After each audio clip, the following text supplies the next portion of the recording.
자, 우리 시간 하나님 말씀 보도록 하겠습니다.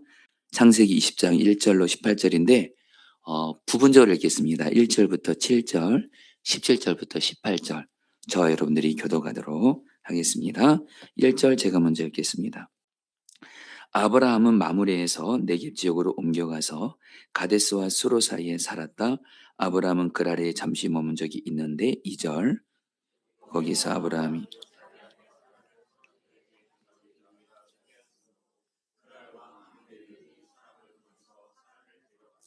그런데 그날 밤에 하나님이 꿈에 아비멜렉에게 나타나서 말씀하셨다. 내가 이 여자를 데려왔으니 너는 곧 죽는다. 이 여자는 남편 있는 여자다. 4절.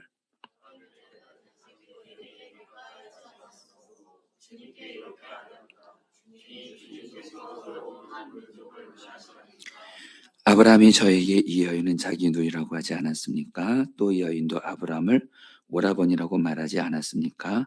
저는 깨끗한 마음으로 떳떳하게 이 일을 하였습니다. 6절. 하나님이 꿈에 또 그에게 말씀하셨다. 그렇다, 나는 내가 깨끗한 마음으로 이렇게 한 줄을 잘 안다. 그러므로 내가 너를 지켜서 내가 나의 죄를 짓지 못하도록 한 것이다. 그 여인을 건드리지 못하게 한 이유도 바로 여기에 있다. 이제 그 여인을 남편에게로 돌려보내어라. 그의 남편은 예언자이므로 너에게 탈이 나지 않게 하여달라고 기도할 것이고 너는 살 것이다. 그러나 그 여인을 돌려보내지 않으면 너와 너에게 속한 사람들이 틀림없이 다 죽을 줄 알아라. 17절 말씀 여러분들 읽겠습니다. 아브라함이 시작. 아브라함이 하나님께 기도하니 하나님이 아비멜렉과 그의 아내와 그의 여종들이 다시 아이를 가질 수 있도록 대를 열어줘. 18절 다 같이 읽겠습니다. 아비멜렉이 아브라함의 아내 사라를 데려간 일로 주님께서는 전에 아비멜렉 집안의 모든 여자의 대를 닫으셨었다. 아멘. 우리 왕정호 목사님께서 너무 띄워주셔갖고요. 이제는 다시 땅으로 내려와야 될 상황인 것 같습니다. 제가 오히려 목사님 존경하고 또 제가 개인적으로 우리 목사님 하면 사랑 떠오르거든요. 그리고 또 하나님 앞에 그 중에 제일은 사랑이라고 하셨으니까 저는 정말 제 누구에게 소개할 일이 있다면 사랑하면 왕정호 목사님이세요. 그리고 그게 제일입니다. 네, 여러분 축복합니다. 네, 오늘은 목사님이 또 안식월 기간이신데 이렇게 불러주셔갖고 그래서 저도 목사님 부르시면 안 올 수가 없어서 저희 교회도 오늘 금요 저녁 집회가 있거든요. 그래서 성도들한테 양해를 좀 구하고 제가 꼭 가야 됩니다. 목사님 부르시면 가야 됩니다. 그래서 여러분 앞에 이렇게 오게 됐습니다. 오늘은 덮어주심, 여겨주심이라고 하는 제목으로 여러분과 말씀을 나누려고 합니다. 덮어주심, 여겨주심. 목요 예수동행 집회 때 유기성 목사님이 대구에서 목회하시는 한 목사님의 이야기를 하시더라고요. 그 목사님은 어렸을 때 참 개구장이셨대요. 그리고 한 7명의 아이들이 늘 교회를 중심으로 해서 함께 어울리며 놀았답니다. 근데 참 특별한 추억이 있는데 추운 겨울이었대요. 네, 추운 겨울에 이제 주일 예배가 다 마치고 그리고 7명의 개구장이들이 교회에 남아서 노는데 너무 추우니까 예배당 1층 예배당에 있는 톱밥 난로에서 장난을 쳤답니다. 그런데 그만 불이 붙어버린 거예요. 어른들은 아무도 없고 불이 점점 더 거세지는데 이 아이들이 놀라고 급하니까 물을 가져다가 부으면 되는데 그것도 생각이 아무도 나지를 않았답니다. 그리고 누가 먼저 시작했는지 바지춤을 내려서 톱밥 난로에 오줌을 싸기를 시작을 한 거예요. 7명이 돌아서서 다행히 불은 껐는데요. 문제는 온 예배당 안에 소변 지린내가 진동을 하게 된 겁니다. 진짜 큰일 났어요. 자기네들도 큰일 저질렀다고 생각을 해서 집으로 도망을 갔답니다. 근데 얼마 지나지 않아서 관리 집사님이 이 아이들을 다 소집을 한 거예요. 그리고 그 아이들을 뒷덜미를 다 잡아서 담임 목사실로 끌고 가셨답니다. 그리고 아이들이 담임 목사실로 들어간 거죠. 죽었구나 하고 조마조마하는데 목사님이 그 아이들을 보시고는 호탕하게 웃으시더니 "너희들이 불내고 오줌 싼 놈들이냐?" 그러시더래요. 아무 말도 못하고 푹 죽어 있는데 그때 담임 목사님이 아이들 머리에 손을 얹고 축복 기도를 해 주시더래요. 근데 축복 기도 내용이 무엇이냐? "하나님, 앞으로 이 아이들이 한국 교회에 부흥의 불을 붙이는 아이들 되게 해 주십시오." 아니 불 내는 건 전문이니까 부흥의 불을 붙이는 아이들이 되게 해 주십시오. 그렇게 기도를 했던 추억이 있다는 이야기를 하셨어요. 근데 여러분 그 아이들이 나중에 어떻게 됐는지 아십니까? 7명 중에 6명이 목사가 됐어요. 그리고 또 그 6명 중에 5분이 부흥사가 되셨어요. 진짜 그 담임 목사님의 축복 기도대로 아이들이 세워지게 된 거예요. 이 아이들이 뭘 경험했냐? 은혜를 경험했어요. 우리가 예배당에 불을 냈고 그리고 거기에다가 소변을 질렀는데 그런데 혼난 게 아니고 오히려 한국교회에 부흥의 불을 붙이는 아이들 되게 해달라. 이런 축복을 받은 게 그들의 평생의 은혜의 역사를 경험하고 그리고 그들의 삶을 이끌어 갔던 것이죠. 저는 오늘 여러분과 은혜에 대한 이야기를 나누려고 합니다. 특별히 아브라함 인생에 하나님이 베푸신 은혜가 있어요. 오늘 본문은 아브라함이 헤브론 땅에 오랫동안 거주했거든요. 그 헤브론이라고 하는 지역은 아브라함과 그 가정에게는 매우 뜻깊은 지형이에요. 나중에 아브라함이 한 평 땅을 사게 됐는데 그 헤브론에 있는 막벨라굴을 샀고 거기에 아내인 사라도 묻혔고 아브라함도 나중엔 거기에 묻히게 됩니다. 그게 헤브론이에요. 그러니까 가나안 땅에서도 아브라함이 제일 오랫동안 거주했고 고향과 같이 여겼던 곳이 헤브론인데 오늘 창세기 20장에 보면 그 가족들이 헤브론에서 나와서 그랄 땅으로 이사를 하게 됩니다. 그랄 땅은 가나안 남부에 있고요. 사해 서쪽에 위치한 조그만한 성읍인데 그곳으로 이사를 했어요.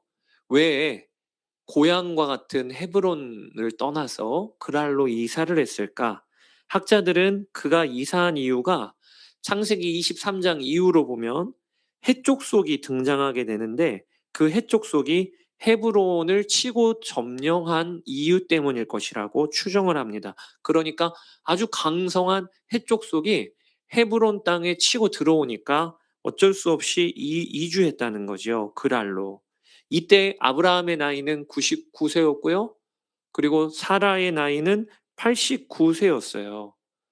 그때 아브라함은 이미 부자였고 그리고 또 가나안 지역에서 명성이 알려진 자였습니다. 왜냐하면 그 아브라함의 조카 롯을 포로로 끌고 갔던 그 그돌라오멜이라고 하는 연합군을 쫓아가서 승리를 얻어냈던 아주 전쟁의 용사이기도 하고 그리고 그가 가정에서 318명의 군사들을 길러냈던 자이니까 아브라함 또한 그냥 한 조그만 가족의 가장 정도가 아니라 한 부족의 족장과 같은 영향력을 행사했던 자였기 때문에 그랄로 들어가는 것 정도는 아마 소문이 났을 거예요. 그런데 여러분, 그 지금으로부터 2500년 전인데요. 아니죠. 3500년 전이죠. 그때만 해도 사실 다른 지역으로 이사를 간다는 것은 지금 우리 이사 가는 거하고는 꽤나 많이 의미가 다른 것입니다. 뭐 경기도에서 충청도로, 충청도에서 강원도로 그렇게 이사 가는 거, 뭐 가는 거는 부담되고 또 여러 가지 번거로운 일이 있지만 목숨이 위협을 받는다 이런 느낌을 우리는 받는 시대가 아니잖아요. 그런데 아브라함이 살던 시대는 자기가 정든 땅, 안정적인 땅을 떠나서 다른 지역으로 이사 간다는 것은 꽤나 두려운 일이었어요. 왜냐, 일단은 워낙 이 마을 단위에 아주 중심 단위에 타지인들을 허용하지 않는 문화가 있었고요. 그리고 사람들이 거칠었고, 특별히 그가 간 그랄 땅도 사람들이 거친 땅이었던 것 같아요. 그래서 아브라함이 들어갔을 때 기가 죽고 그들을 두려워합니다. 그게 11절 말씀이에요. 제가 읽어볼게요. 아브라함이 대답하였다. 이곳에서는 사람들이 아무도 하나님을 두려워하지 않으니 나의 아내를 빼앗으려고 할 때에는 사람들이 나를 죽일 것이라고 생각하였습니다. 그랄에 와서 보니까 그곳에 사는 사람들이 거칠고 하나님을 두려워함이 없는 거예요. 그래서 그가 한 행동이 있습니다. 그게 무엇이냐면 그 자신의 아내 사라에게 당신은 나의 누이라고 자신을 소개하시오. 이렇게 요청을 합니다. 사라의 외모를 보고 그랄 땅에 있는 사람들이 혹여나 그 사라를 뺏어가면서 남편인 아브라함을 죽일까 두려워했기 때문이에요. 그의 염려대로 그 아내인 사라는 그랄 땅에서 미모가 소문이 나요. 그리고 그랄 왕인 아비멜렉에게 불려가서 그의 아내로 들어가게 됩니다. 여러분, 여기까지는 아는 내용이시죠? 근데 이해는 안 되시죠? 이때 사라의 나이가 몇 살이라고요? 89세잖아요. 아니, 89세의 나이에 미모가 소문이 나서 어느 곳에 들어가면 그곳의 왕이 그 아내로 드리려고 그렇게 데려갔다라는 게, 그래서 학자들이 두 가지 해석을 하는데요. 하나는 하나님께서 아브라함과 사라에게 이제 100세가 되면 그 약속의 자녀인 이삭을 주실 거 아니에요. 그렇죠? 아브라함이 100세가 됐을 때 사라는 몇 살입니까? 90세잖아요. 근데 지금 89세잖아요. 그러니까 하나님이 사라의 몸을 회춘하게 하셨다. 이렇게 해석하는 학자들이 있어요. 근데 그거는 참 어떻게 보면 뭐고 재미로 그렇게 해석을 하나 싶을 정도죠. 사실은 그것보다는 정략 결혼이라고 이해하시면 되겠어요. 정략 결혼. 그러니까 부유한 아브라함과 영향력 있는 아브라함, 그가 그랄 땅에 오니까 아비멜렉이 정략 결혼한 거예요. 우리 서로 다투지 맙시다. 그래서 당신의 누이라고 하는 그 사라가 내 아내로 맞이합시다. 이렇게 해서 궁으로 드린 거예요. 정략 결혼. 왜냐? 이렇게 다투지 않도록 전략적으로요. 그래서 아비멜렉은 자신의 성에 사라를 들여서는 잠자리는 같이 하지 않게 된 것이라고 해석을 합니다. 근데 여러분, 여기에서 아브라함의 인생은 진짜 부끄러운 일이 벌어진 거예요. 아브라함이 창세기 12장에 보면 가나안 땅으로 넘어와서 그 땅에 흉년이 들었을 때 애굽으로 내려가는 사건 여러분 아시죠? 애굽으로 내려가서 애굽 왕 바로에게도 자신의 아내 사레를 뭐라고 했냐? 누이라고 속였거든요. 근데 그것도 참 부끄러운 행동인데 이번에는 그랄 땅 가서 또 그런 거예요. 그러니까 아브라함은 우리 지금 현재 기준으로 보면 자기 아내도 지키지 못하는 진짜 볼 것이 없는 남편이고, 그리고 아주 비겁한 사람이고, 그리고 능력도 없는 그런 사람인 것이 오늘 본문에 나오는 거죠. 근데 여러분, 여기서부터 하나님의 개입이 시작이 됩니다. 하나님이 아비멜렉의 꿈에 나타나셔서 엄히 경고를 하세요. 뭐라고 경고하시냐? 남편 있는 여자를 내가 데려갔으니 너는 죽을 것이다. 그게 3절입니다. 그런데 그날 밤에 하나님이 꿈에 아비멜렉에게 나타나셔서 말씀하셨다. 내가 이 여자를 데려왔으니 너는 곧 죽는다. 이 여자는 남편이 있는 여자다. 그러니까 아비멜렉이 꿈속에서도 하나님께 항변합니다. 전 몰랐습니다. 분명히 아브라함이 그 여자를 자신의 누이라고 하여서 나는 온전한 마음과 깨끗한 손으로 이렇게 했습니다라고 항변을 해요. 그때 하나님께서 아비멜렉의 항변을 인정해 주십니다. 내가 안다. 그러므로 너는 아브라함에게 가서 기도를 받으라. 그러면 내가 너희 집안에 저주를 내렸던 태의문을 닫은 걸 다 열어주겠다고 하셔요. 그래서 꿈에서 깨어난 아비멜렉은 아브라함을 불러서 자초지종을 묻고요. 그리고 나서 양과 소와 종들을 아브라함에게 다 주고 사라도 돌려보내고, 그리고 사라에게는 위로의 의미로 은청개를 주어서 보내게 됩니다.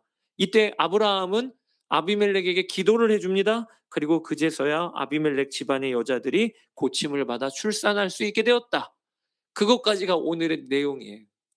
여러분, 이 동화 같은 이야기 아닙니까?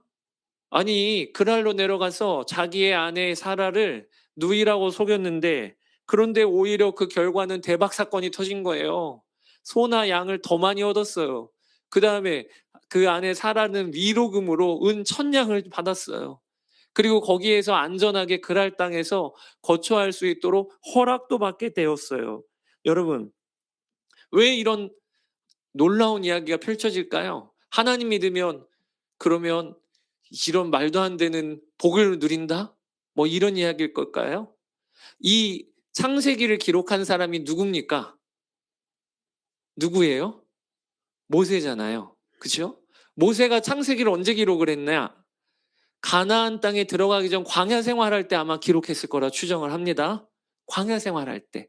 성령의 감동으로 우리의 조상 아브라함 이야기를 모세가 기록을 했다는 거예요. 그러면 여러분 생각해 보세요.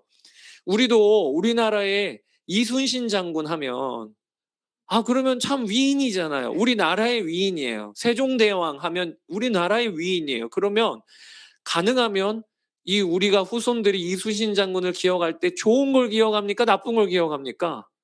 좋은 거 기억하잖아요. 우리 자랑스러운 우리의 선조니까.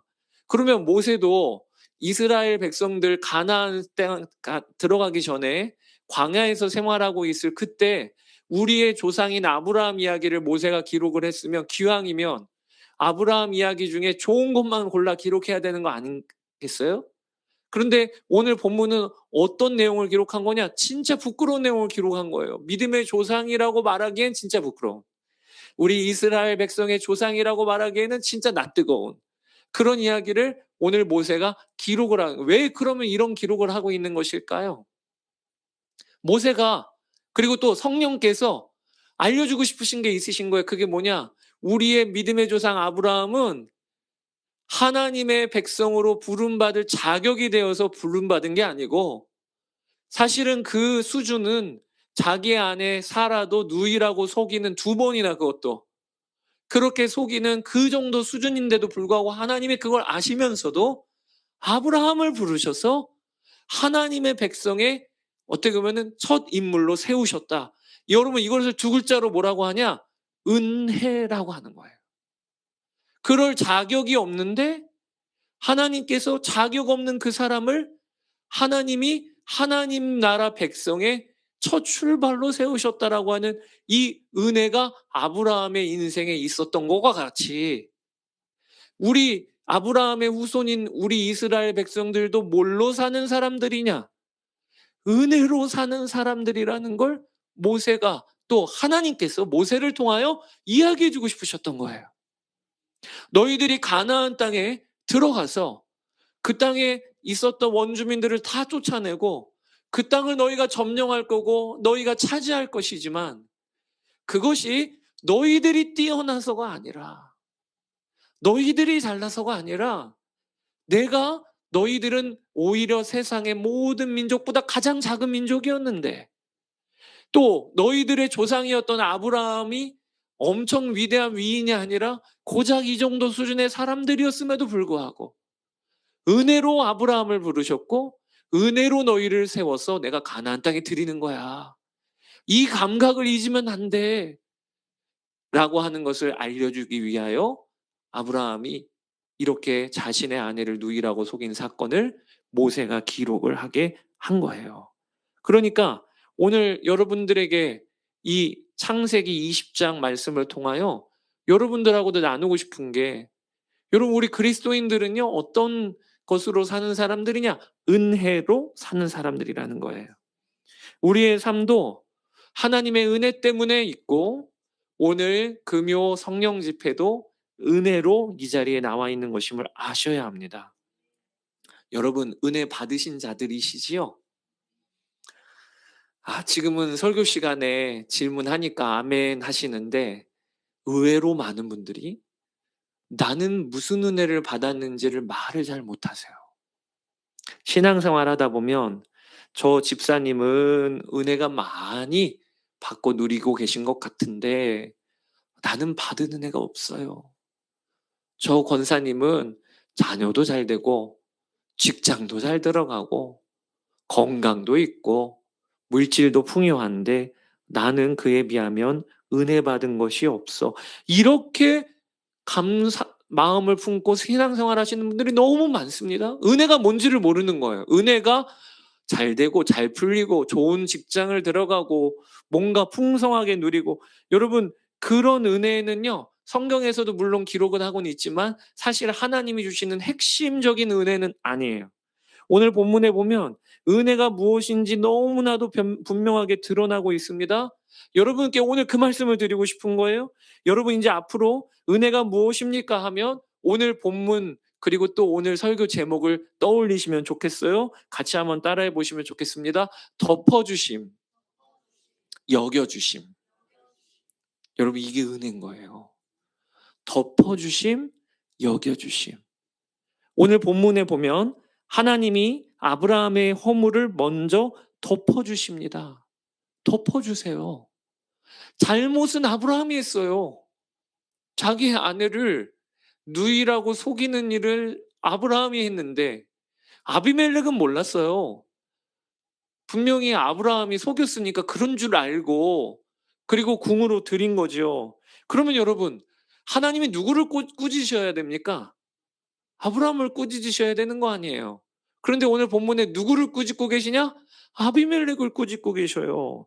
아니, 잘못은 아브라함이 했는데 그런데 꾸짖는 것은 아비멜렉을 꾸짖으신다. 아브라함은 어떻게 해주셨냐? 덮어주셨어요. 그의 허물을 덮어주셨어요. 근데 여러분 이게 은혜의 첫 출발이에요. 근데 은혜는 거기에서 끝나는 것이 아닙니다. 덮어주시고 끝나는 건 그건 용서하는 거예요. 은혜가 아니고 덮어주신 걸로만 끝난 건 용서라고 말하는 거예요. 은혜는 뭐냐면 덮어주심에서 더 나아가서 여겨주심까지 나아가는 것을 은혜라고 하는 것입니다. 오늘 본문에 하나님이 아비멜렉에게 자신의 종인 아브라함을 뭐라고 소개를 하고 있는가? 여기 중요해요. 같이 한번 읽어보시면 좋겠는데 7절입니다. 같이 읽어보겠습니다. 이제 그 여인을 남편에게로 돌려보내어라.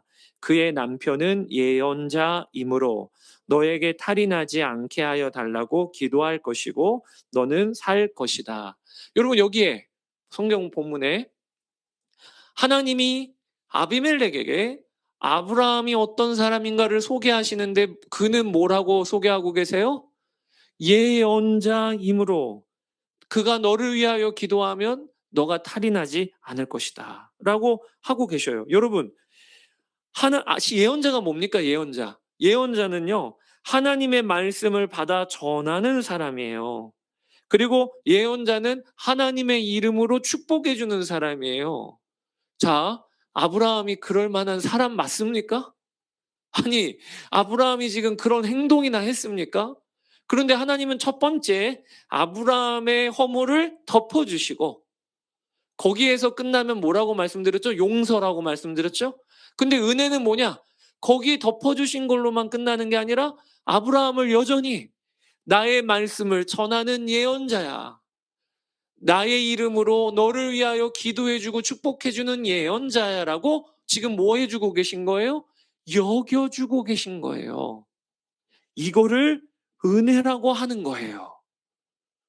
우리가 은혜라고 할 때 세상 성공, 물질적인 풍요, 그 다음에 건강, 이게 아니라 성경에서 말하는 은혜는 덮어주시고 여겨주시는 게 합쳐지면 그걸 은혜라고 얘기하는 거예요.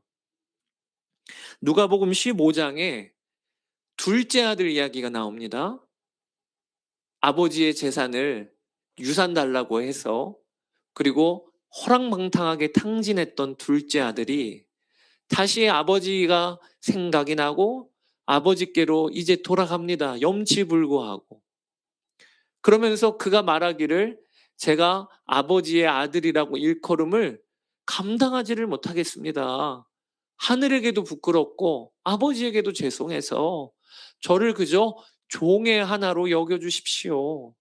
그렇게 둘째 아들이 생각을 하고 아버지한테 말하려고 하고 그리고 갔어요. 그런데 아버지가 누가복음 15장에 보니까 아들이 저 멀리 보이는 거예요. 아직도 거리가 먼데 아버지가 측은히 여겨 달려나가서 제일 먼저 뭐 했냐? 그 둘째 아들을 확 껴안아요. 그렇게 하나요? 그리고 나서 뭐라고 얘기하냐? 가장 좋은 종들에게 좋은 옷을 갖다가 입혀라. 가락지를 끼우라. 라고 하면서 이 내 아들은 죽었다가 살아난 아들이고 잃었다가 다시 얻은 아들이라 이렇게 이야기를 합니다. 누가복음 15장 21절 22절 아들이 이르되 아버지 내가 하늘과 아버지께 죄를 지었사오니 지금부터는 아버지의 아들이라 일컬음을 감당하지 못하겠나이다 하나 아버지는 종들에게 이르되 제일 좋은 옷을 내어다가 입히고 손에 가락지를 끼우고 발에 신을 신기라. 여러분 이 누가복음 15장에도 은혜가 담겨 있어요. 은혜가 아까 뭐라고 말씀드린 두 개의 단어로요. 하나는 덮어주심, 하나는 여겨주심이잖아. 이 누가복음 15장의 둘째 아들이 돌아올 때 아버지가 처음 제일 먼저 한 게 뭐예요? 덮어주신 거예요. 아들의 죄를 물어보지를 않아요. 너 네 잘못한 거 알아? 네가 무슨 잘못했는데? 이러면서 들춰내시는 게 아니라 그저 확 덮어주세요. 아무 말도 안 하세요. 그리고 나서 거기에서만 끝나면 뭐라고요? 용서라고 했죠. 근데 용서가 아니라 그 다음에 뭐라고 하냐? 너 종이 아니야. 말도 못 꺼내게 해요. 그리고 나서 뭐라고 하냐면 아들이라고 얘기해 주는 거예요. 여전히 그 둘째 돌아온 탕자는 아버지의 재산을 물려받을 수 있는 아들이라는 거예요. 여기가 뭐가 어떤 부분이에요? 여겨주십니다. 이걸 은혜라고 하는 거예요. 이걸 은혜라고요. 사랑하는 여러분, 이 은혜가 오늘도 우리에게 부어지고 있음을 여러분 붙잡으시게 되기를 바랍니다. 나는 은혜 받은 게 없어. 아니에요. 오늘 예배 드리러 나온 우리 모두에게 한량없는 주님의 은혜가 부어지고 있어요. 어떻게 부어지고 있냐? 첫 번째, 덮어주세요. 하나님이 우리의 죄를 덮어주세요. 이 자리에 죄는 우리가 지었는데 십자가에서 그 죄값을 누가 치르셨습니까? 예수님께서. 그 일에 제외가 되는 사람이 있습니까? 오늘 이 자리에 나온 우리 한 사람 한 사람 예수님께서 십자가에서 우리 죄를 덮어주셨기 때문에 오늘 우리가 이 자리에 와 있는 거예요. 에베소서 1장 7절 한 목소리를 읽어보실까요? 우리는 그리스도 안에서 그의 은혜의 풍성함을 따라 그의 피로 말미암아 속량 곧 죄사함을 받았느니라. 우리가 다 죄의 값이 속량받았어요. 우리는 감당할 수 없는 죄의 빚을 지고 있었어요. 그런데 예수님께서 다 치르셨어요. 너는 이제 완전히 빚 탕감 받았어. 더 이상 죄의 종노릇 안 해도 되고 마귀의 종노릇 안 해도 되고 세상의 종노릇 하지 않아도 돼. 왜냐? 십자가에서 예수님이 다 이루었다. 이 테텔레스타이라고 하는 헬라어는요. 값을 지불했다라고 하는 뜻이에요. 우리의 죄의 값이 다 지불됐어요. 죄는 우리가 지었는데 하나님께서 자기의 독생자의 핏값으로 우리를 덮어주셨어요. 은퇴하신 김동호 목사님이 설교 중에 이런 고백을 하셨어요. 제가 읽어드릴 테니까 여러분 한번 잘 들어보세요. 제게는 생명과 같은 소중한 것들이 있습니다. 아이들은 저를 아버지로 인정하고 존경합니다. 아내는 남편인 저를 극진히 사랑해주며 성도들도 저를 제법 좋은 목사로 인정해줍니다. 이것이 무너진다면 제 생명과 인생은 아무것도 아닙니다. 그러나 저에게는 이 축복의 관계를 단번에 깨버릴 수 있는 죄와 허물이 있습니다. 그동안 제가 지은 죄가 10분의 1, 아니 100분의 1이라도 공개된다면 그들은 제가 자신들의 아버지, 남편, 그리고 목사라는 사실을 인정하기 어려울지도 모릅니다. 이것처럼 절망스러운 일이 어디 있겠습니까? 저는 죄의 삭시 사망이라는 말씀에 1000번 만번 동의합니다. 죄의 삭은 사망이 맞습니다. 자식에게 아버지로 존경받지 못하고 아내에게 남편으로 사랑받지 못하며 성도들에게 목사로 인정받지 못하는 삶이라면 어떻게 살아있는 것이라고 말할 수 있겠습니까? 그래서 저는 속죄의 은혜가 가장 큰 복임을 믿습니다. 또한 오직 의인은 믿음으로 산다는 말씀도 확실히 믿습니다. 제가 지금 바로 그 믿음으로 살기 때문입니다. 여러분, 이게 우리의 고백이에요. 우리도 우리가 지은 죄의 10분의 1 아닌 100분의 1이라도 우리 가족들한테 공개된다면, 우리 교회의 성도들한테 다 드러난다면, 그러면 아마 이 자리에 나 부끄러워서 못 있을 거예요. 우리 가족들이 더 이상 나를 사랑하지 않을 수도 있어요. 그런 게 우리의 죄인데, 세상에 예수님이 그 죄의 값을 다 치르시고 깨끗이 씻어주셨대요. 덮어주셨어요. 그러니 우리가 어디 가서 난 은혜 받은 자입니다, 이렇게 고백하지 못할 사람이 누가 있겠냐는 거예요. 이 믿음이 없으면 안 돼요. 우리는 은혜로 사는 사람들이니까요. 제가 한 번은 어느 집사님 신방을 갔는데 그 집사님이 이런 간증을 하시더라고요. 최근에 요양원에 모시고 있는 자기 아버지와의 관계가 완전히 달라졌다는 거예요. 그러면서 간증을 하시는데, 자신이 고등학교 다닐 때 아버지가 청소부셨대요. 공무원도 아니고 그냥 그 마을 사람들이 그 연탄재, 겨울에 그 예전에 연탄 난로를 피던 시절이니까 그냥 마을 사람들이 같이 좀 돈 모아서 고용한 청소부셨대요. 한 번은 학교 앞에 그 아이들과 함께 하교를 하는데, 그런데 저 멀리서 리어카를 끌고 오시는 아버지를 마주치게 된 것입니다. 아버지가 그날도 연탄재를 다 수거해서 연탄과 그리고 그 리어카에 싣고 걸어가고 계신데 온몸이 지금 연탄재로 뒤집어 쓰고 계신 거예요. 근데 자기는 지금 하교하는데 친구들과 같이 걸어가고 있어요. 그냥 외길이라서 마주칠 수밖에 없는 거예요. 친구들 뒤에 몰래 숨었어요. 왜냐, 고등학교 아이로서는 얼마나 이 민감한 시기예요. 그런데 친구들 앞에서 자기 아버지가 저런 모습이라는 걸 보이기가 너무 부끄러운 거예요. 그래서 뒤에 숨었어요. 그리고 아버지와 함께 마주쳤는데 그 친구들 얼굴 사이에 몰래 숨어서 모른 체하고 그냥 지나갔답니다. 아버지도 못 보신 것 같더래요. 그런데 그날 그 아버지를 향해서 품었던 그 부끄러운 마음, 들키고 싶지 않았던 마음, 이게 아버지에게 너무 죄송한데 이걸 말을 못 하겠는 거예요. 그리고 나서 그게 마음의 짐이 되어서 이후로 아버지와의 관계가 서먹해지고 점점 멀어지더랍니다. 그렇게 지난 지 40년을 지났어요. 그리고 이제 나이가 들어서 자기도 자녀들 키워내고 이제 아버지는 요양병원에 입원해 계신 겁니다.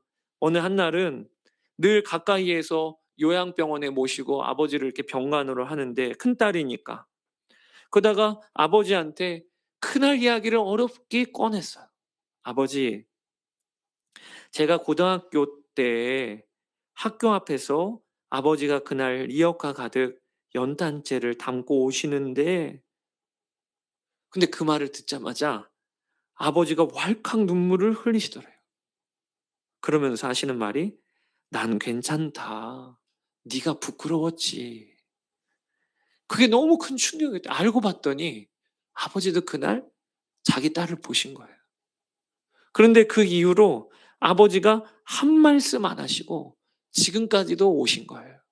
내 딸이 그날 이야기를 하니까 마치 어제인 것처럼 생생하게 왈칵 눈물을 쏟으시면서 오히려 딸한테 내가 미안하다, 네가 그날 많이 부끄러웠지, 괜찮아.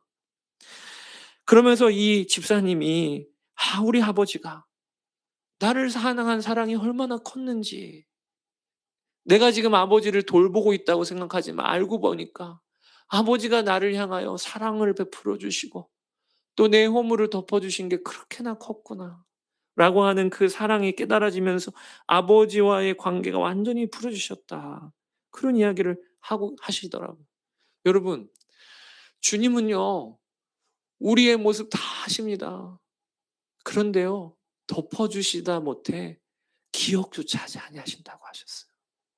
그게 히브리서 10장 16절 17절입니다. 제가 읽겠습니다.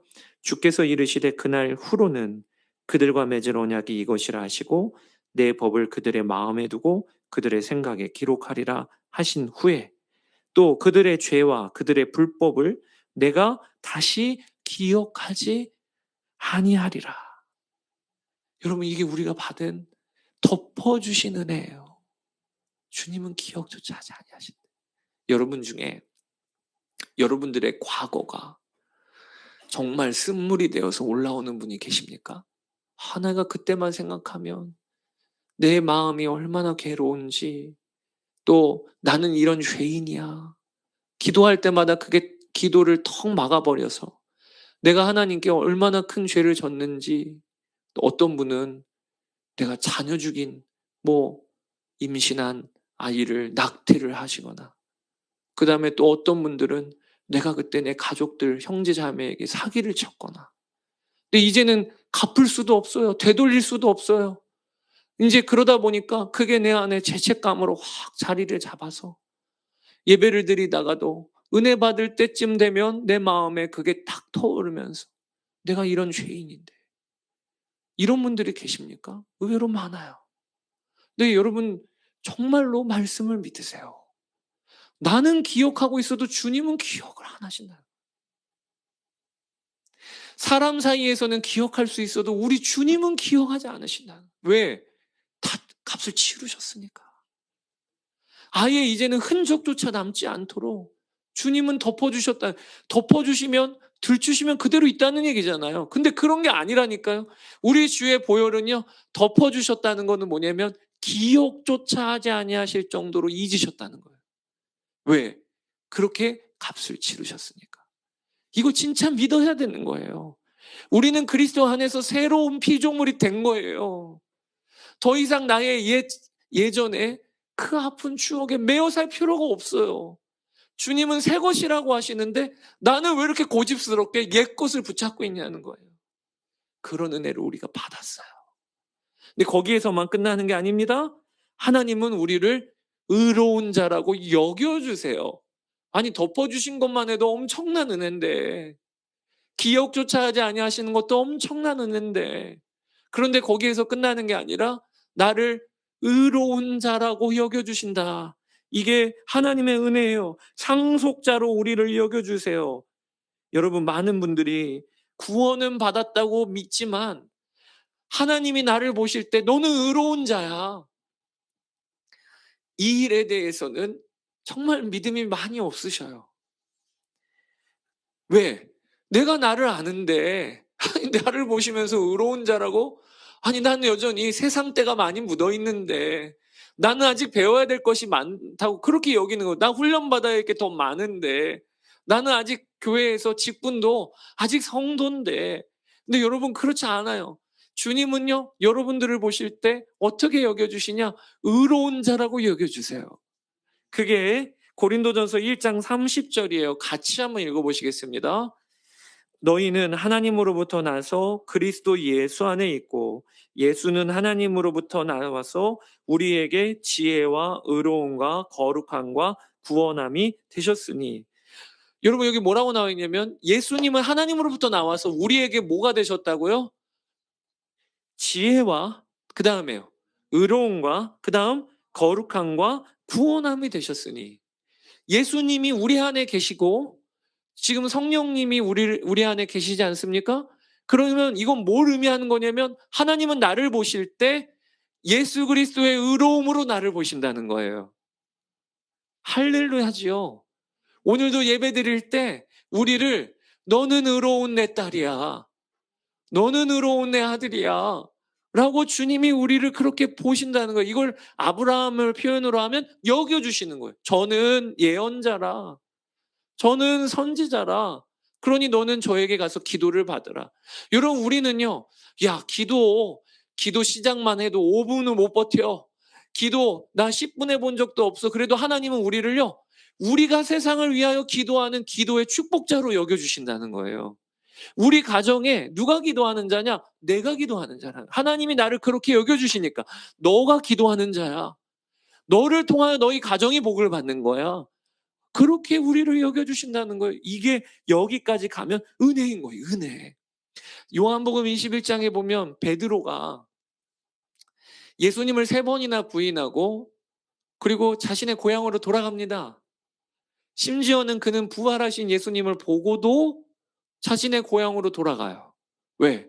내가 3번이나 부인했는데 부활하신 예수님, 그 영광스러운 예수님한테 이젠 더 안 어울리는 자가 되었어. 그래서 디베랴 바다에 가서 정말 무기력하게 물고기 잡습니다. 근데 그 베드로를 예수님이 찾아가세요. 요한복음 21장에. 그리고 나서 베드로에게 그 밤새도록 고기를 잡았어도 수고한 것이 있었지만 수고한 결과가 없는 그 베드로에게 일로 와서 음식을 준비해 놓으셔요. 구운 떡과 그리고 생선을 구우셔서 이거 먹으라 하시면서 예수님 뭐라고 얘기하시죠? 베드로야, 네가 나를 사랑하느냐? 그 베드로가 그때 3번이나 대답해요. 주님이 하십니다. 그리고 나서 베드로에게 예수님이 뭐라고 얘기하시냐면 내 양을 치라. 내 양을 먹이라. 내 어린 양을 먹이라. 여러분, 베드로는요, 지금 회복도 안 된 사람이에요. 베드로는 여전히 예수님 부인하고 도망친 그 정도 수준밖에 안 돼요. 바뀐 거 없어요. 그런데 예수님은 베드로를 보시면서 뭐라고 여겨주시냐? 네가 내 양을 칠 나의 사람이야. 네가 내 양을 먹일 나의 제자야. 이게 우리가 주님이 우리를 보실 때 그렇게 여겨주시는 거예요. 여러분, 포도나무 교회는 내가 기도해야 복 받는 거예요. 그게 우리에게 받은 복이에요. 내가를 기도자라고 여겨주시니까. 그 다음에 우리 가정은 내가 축복해주면서 복 받는 거예요. 왜? 나는 하나님이 그렇게 여겨주시니까. 네가 기도자고 네가 선지자고 네가 내 양을 먹일 나의 제자야. 이게 우리가 받은 여겨주심의 은혜인 겁니다. 여겨주심의 은혜. 제가 오늘 말씀 전하기 전에 이제 왕정원 목사님이랑 사무실에서 집무실에서 이야기를 좀 나눴는데 왕정원 목사님이 저희 어머니 이야기를 하시더라고요. 저는 제가 뭐 몇 번 와서 제 간증을 드렸기 때문에 아마 많은 분들이 아시겠지만 고등학교 3학년 올라갈 때 저희 아버지가 사고를 당하셔서 그날부로 식물인간이 되셨어요. 뇌사 상태가 되셨고 그리고 18년 동안 누워 계시다가 하나님 나라에 가셨어요. 저희 집은 18년 동안 뇌사 상태로 누워 계신 아버지 병간호하면서 그렇게 살았어요. 네. 근데 그때 제가 고등학교 3학년 때 그런 일이 벌어졌거든요. 그리고 나서 저는 청년의 시기에 우울증과 공황장애라고 하는 참 마음의 병을 앓게 되었어요. 저희 어머니가 그러시더라고. 이제부터 우리 집의 가장은 너야.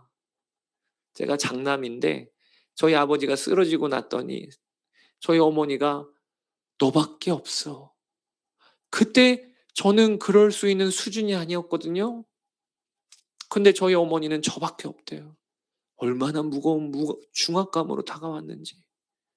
그래서 어머니 앞에서는 아무렇지 않은 척했어요. 집에서, 교회에서. 저는 원래부터 목회자가 되는 게 꿈이었기 때문에 그래서 뭐 고민할 것도 없이 고3 끝나고 신학교로 들어갔죠. 그리고 교회에서는 신학생으로 간사로 사역을 했고요. 어머니가 계신 곳에서는 아무렇지도 않은 척 했는데 학교에 가면 그러면 제 마음의 병이 드러나는 거예요. 우울증, 대인기피증. 왜냐하면 제 마음에 병이 들었다는 건 그 당시 몰랐어요. 지금으로부터 벌써 한 25년 전이니까. 그때는요, 뭐 정신과 다닌다고 하는 거는 진짜 부끄러운 거였고요. 우울증 걸렸다 그러면 그건 믿는 사람이 우울증 걸렸다? 그건 믿음 없는 걸로 취급을 받았을 때 그런 분위기였어요. 그러니까 제가 왜 이런지도 모르고 전 학교 가서 그렇게 친구들과 대화하는 게 두렵더라고요. 그래서 쉬는 시간만 되면 화장실에 한 켠에 들어가서 바들바들 떨었어요. 그래서 저는 학교 다닐 때 학교 친구가 한 명밖에 없어요. 그 한 명도 어떻게 사귀었냐? 제가 하도 불쌍해 보이니까 그 친구가 저를 재워주고 먹여주고 기숙사 생활하는 친구인데 이 쉬는 시간 되면 애가 막 바들바들 떨고 그러니까 "너 내 침대 들어와서 잠깐 누워 있어." 이러고. 그다음에 밥 먹을 사람 아무도 없으니까 "그러면 나랑 같이 밥 먹자." 이렇게 했던 친구. 그게 저의 20대 생활이었어요. 그리고 그런 상황에서 군대가 또 저를 부르더라고요. 요즘에는요. 이런 심리 검사 그다음에 이런 정신 상태 검사가 훨씬 강화됐는데 그때는 몸만 봤어요, 몸만. 하여튼 몸은 건강하니까 하여튼 1 급으로 해서 군대 들어오라고. 그렇게 군대에 들어가니 적응이 되겠어요? 자대 배치 받자마자 얼마 지나지 않아서 애가 말을 못 하니까 제가 신학생으로 들어갔다고 저희 내무반에 있던 한 선임병이 "야 교회 다니는 것들은 다 죽여야 돼." 이러면서 제 앞에서 막 낫을 휘두르는 거예요. 인제 나름대로 어찌 됐든 위협을 주는 거죠. "나 교회 다니는 거 다 싫어해."라고 하는 걸. 근데 제가 그거를 버티지를 못하는 거예요, 제 어떤 상황이. 그러니까 실어증이 왔어요. 그러니까 인제 중대장이 아니 들어온 신병이 갑자기 말을 못하고 말을 해도 부초도 말도 안 하고 막 이러니까 '아 얘 큰일 나겠다. 사고 치겠다.' 그래 갖고 의무대로 저를 전출을 시켰어요. 의무대 왜 갔냐? 거기 인제 누워서 아무것도 하지 말고 의무대 안에서 하루 종일 있는 거예요.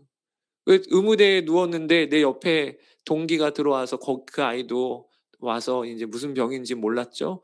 근데 그 아이도 그날 첫날 같이 자는데 무슨 병인지 나왔어요. 그 자리에서 똥오줌을 싸는 거예요. 제 바로 옆에 누워 있는데. 제가 그 의무대 침상에서 '내 인생은 끝났다. 내 인생은 끝났다.' 그게 저였어요. 그게 저였어요. 그런데 여러분 제가 어떻게 이제 25 년이 지나서 가정도 이루고 그다음에 교회도 개척하고 이렇게 여러분 앞에 서 있을까요? 그런 청년 시절을 보냈던 저인데. 그 이유가 뭐냐면 하나님이 저의 허물은 덮어 주셨고 저를 계속해서 "너는 나의 종이라고 여겨 주셨기 때문에 그런 거예요."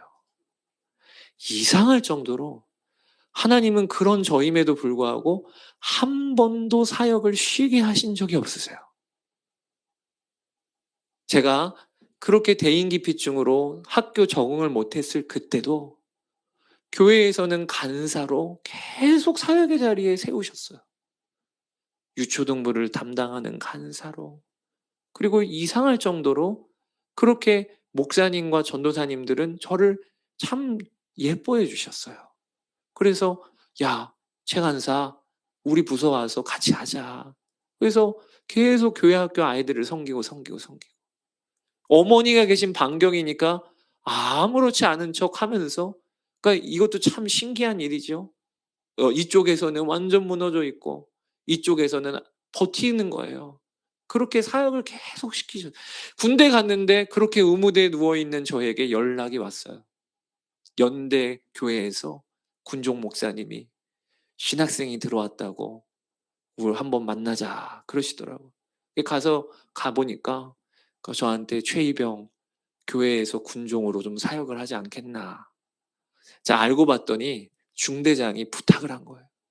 얘 사고 칠 놈인데 보니까 그 신학생이더라고요. 그러니 "목사님 좀 맡아 주십시오." 나중에 알았어요. 몰랐는데. 근데 보니까 그렇게 연락이 와서 군대 내내 또 거기에서도 신학생으로 사역을 하게 하시더라고요.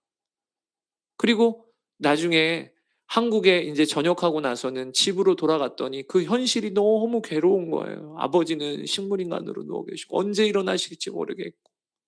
그래서 제가 고모가 있는 미국으로 도망을 쳤다니까요. 진짜 어떻게 보면 혼자 살려고 지금 생각해 보면 비열해요. 근데 미국으로 도망을 갔는데 거기에서도 저한테 연락이 왔어요. 제가 있었던 지역에 저희 학교 출신의 선배 목사님이 어떻게 후배가 왔다는 소식을 들으시고 그리고 저한테 물어 연락을 하셔서 "우리 교회에서 사역을 좀 하지 않겠나." 그래서 지금 돌아보면 하나님이 저를 한 번도 사역의 자리에서 내려오게 하신 적이 없어요. 제가 그렇게 부끄러운 자였는데 능력이 없는 사람이었는데 하나님은 저의 허물은 덮어주셨고 그리고 저를 종의 자리에 계속해서 여겨주셨어요. 그래서 제가 지금 그 은혜를 힘입어 이제는 가정도 하나님이 통치하시는 은혜가 있고 간증이 있는 가정이 됐고 또 그렇게 사람 만나기를 두려워했던 제가 그래 보이시나요? 지금도? 지금은 여러분 앞에서 이렇게 말씀을 전할 수 있는 목사로 하나님이 세워주시고 그리고 저희 어머니도 그 노년의 삶을 얼마나 복되게 하시는지 제가 옆에서 보고 있다가 하나님이 후히 보상해 주시는구나. 이렇게 여겨질 정도로 참 은혜를 주세요. 제가 개인적으로는 이 은혜를 얼마나 제가 누리고 사는지 오늘도 너무 감동이 되는 거예요. 여러분, 은혜에 대하여 감격하십니까? 여전히 나는 은혜 받은 게 없는데 이러십니까? 은혜에 대해서 모르니까 그러시는 거예요. 은혜는요, 덮어주심, 여겨주심. 이게 은혜예요. 그런데 이 은혜를 안 받은 사람이 없어요. 제가 교회에서 봤을 때 그렇게 집안 형편이 어렵고 하는 일마다 안 풀려도 하나님은 덮어주시고 여겨주시는 은혜를 그분에게 주고 계시더라고요. 오늘도 이 예배 자리에 나오신 분 중에 하나님이 덮어주시고 여겨주시는 은혜를 안 누리는 자가 없어요. 그러면 여러분들이 오늘도 기도할 때 주여 주의 은혜가 제게 충분합니다. 주님, 저는 은혜 받은 자입니다. 주의 은혜가 왜 이렇게 저를 향해 흐르는지요. 여러분 이 고백이 진실되게 나오는 자여야 거기에서부터 우리의 신앙은요 능력이 생기는 거예요. 맨날 나 은혜는 못 받았다고만 얘기하면요 그러면 사실은 하나님이 주신 게 너무 큰데 속고 있는 거예요. 거기에서 무슨 기도가 열리며 거기에서 무슨 예배가 기쁨이 되겠나요? 이게 바뀌어야 돼요. 왜 이렇게 하나님의 은혜가 나를 향해 부어질까? 그러면 기도가 살아나요. 예배의 기쁨이 회복이 돼요. 그리고 나를 통하여 나를 보는 다른 이들이 하나님께 나아가게 됩니다. 여러분 그런 선순환이 오늘 기점으로 열리시게 되기를 주의 이름으로 축복합니다. 이 시간에 우리 함께 찬양하고 그리고 기도하기를 원합니다.